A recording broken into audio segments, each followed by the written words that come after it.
Hello student, তোমরা যারা ক্যালকাটা ইউনিভার্সিটির আন্ডারে প্রথম সেমিস্টারের ছাত্রছাত্রী আছো, এখন তোমাদের রাষ্ট্রবিজ্ঞান অনার্সের ক্লাস আছে। আজকের ক্লাসে তোমাদের ডিএসসিসি 1 পেপার থেকে একটি গুরুত্বপূর্ণ বড় প্রশ্নের উত্তর নিয়ে আলোচনা করব।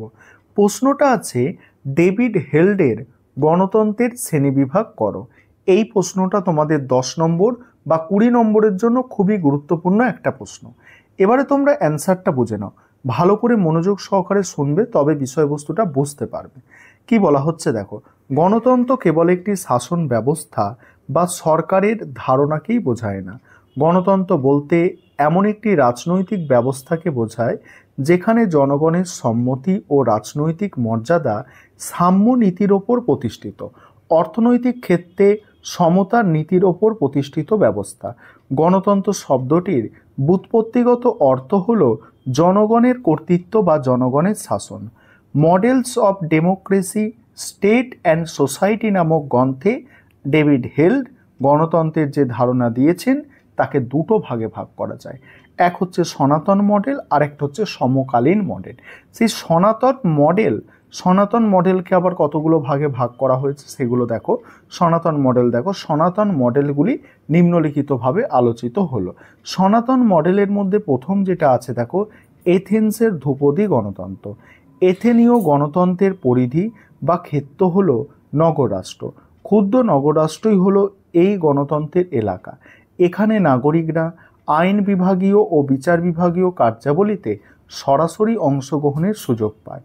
এথেন্সের গণতন্ত্রে সার্বভৌম ক্ষমতার উৎস হল নাগরিক সভা।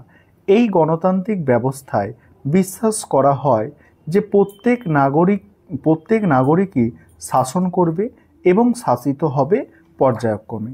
এথেন্সীয় গণতন্ত্রে বিশেষ গুরুত্ব আরোপ করা হয়েছে নাগরিকদের রাজনৈতিক সাম্যের ওপর। তারপরে কি বলা হচ্ছে দেখো, দ্বিতীয় মডেল।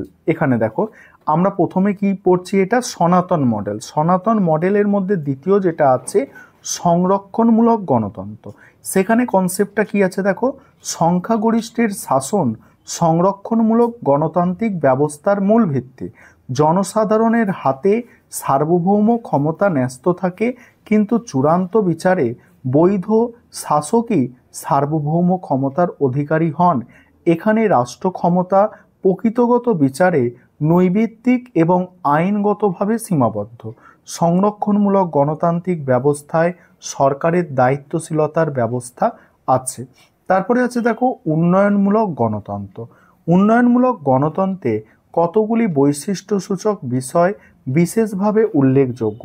এগুলি হলো প্রতিনিধিত্বমূলক গণতন্ত্র, প্রাপ্তবয়স্কের ভোটাধিকারের নীতি, জনসাধারণের সার্বভৌমিকতার ধারণা, জনগণের কার্যকলাপের স্বাধীনতা, জনগণের স্বাধীনতায় রাষ্ট্রীয় হস্তক্ষেপের সীমাবদ্ধতা, বাজার অর্থনীতি প্রভৃতি। এই গণতান্ত্রিক ব্যবস্থায় রাজনৈতিক বিষয়াদিতে নাগরিকদের অংশগ্রহণের কথা বলা হয়। এই কারণে প্রতিশ্রুতিবদ্ধ ও বিশেষভাবে উদ্যোগী নাগরিকের কথা বলা হয়। এইরূপ নাগরিক গড়ে তোলার ব্যাপারে রাষ্ট্রের ভূমিকা মুখ্য। এই গণতন্ত্রের মুখ্য সমর্থক হচ্ছে জন মিল। আর তারপরে বলা হচ্ছে দেখো পরের পয়েন্ট, মার্ক্সীয় ধারার প্রত্যক্ষ গণতন্ত্র।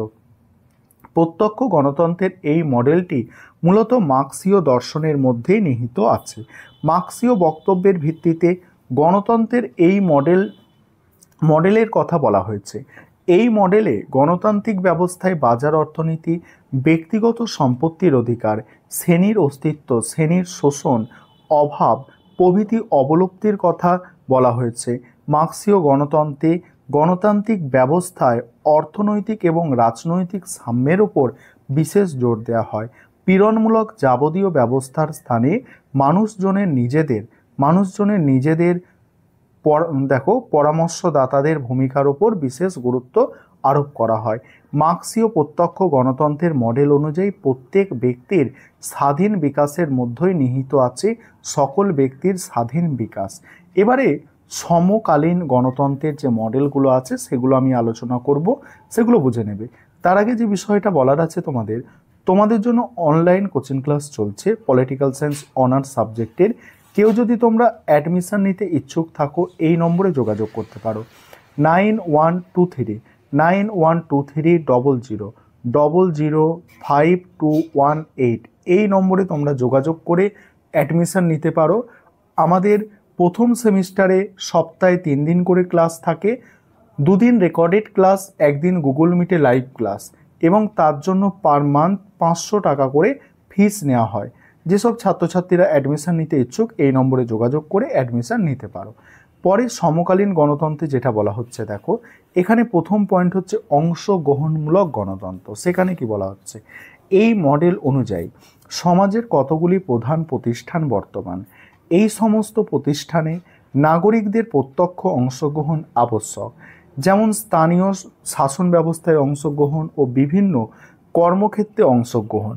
এই ধরনের গণতান্ত্রিক ব্যবস্থার অন্যতম বৈশিষ্ট্য হল নারী জাতির অধিকার ও অংশগ্রহণ সুনিশ্চিতকরণ, আমলাতন্ত্রের কর্তৃত্ব হ্রাস, রাজনৈতিক দলের পুনর্গঠন, রাজনৈতিক দল ও দলের সদস্যদের মধ্যে দায়িত্ববোধ উন্মেষ, সংবাদ ও তথ্যাদি স্বাধীনভাবে প্রকাশনার ব্যবস্থা, জনসাধারণের স্বার্থে ভূমিকা পালন, হতদরিদ্র মানুষজনের স্বার্থ সংরক্ষণ প্রভৃতি।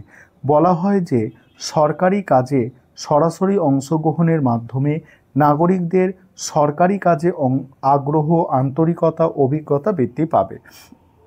তারপরে এর মধ্যে দ্বিতীয় যে পয়েন্টটা পড়ছে দেখো, প্রতিযোগিতামূলক এলিটবাদী গণতন্ত্র।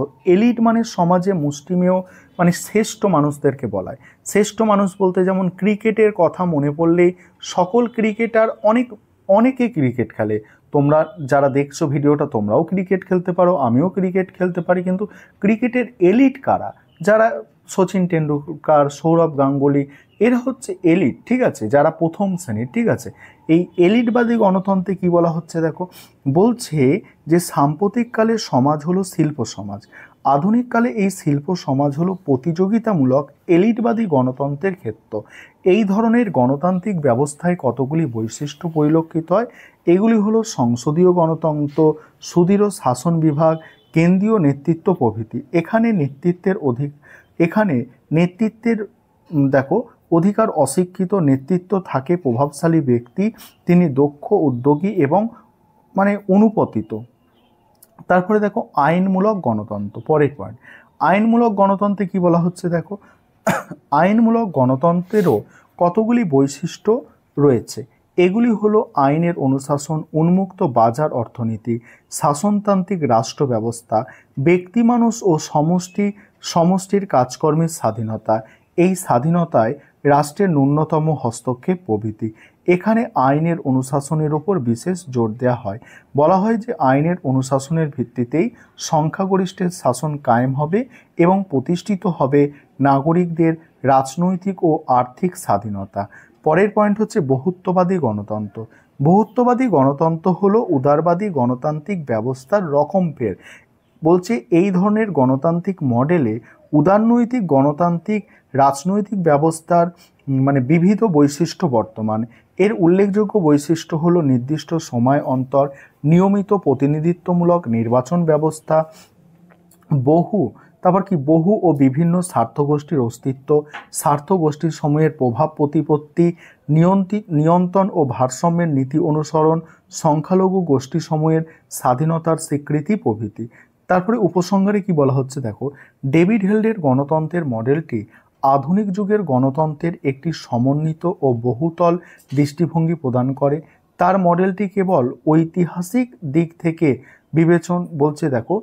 বিবেচনায় নেয় না, বরং আধুনিক ও বিশ্বব্যাপী স্তরে গণতান্ত্রিক অংশগ্রহণ এবং প্রক্রিয়াগুলিকেও অন্তর্ভুক্ত করে।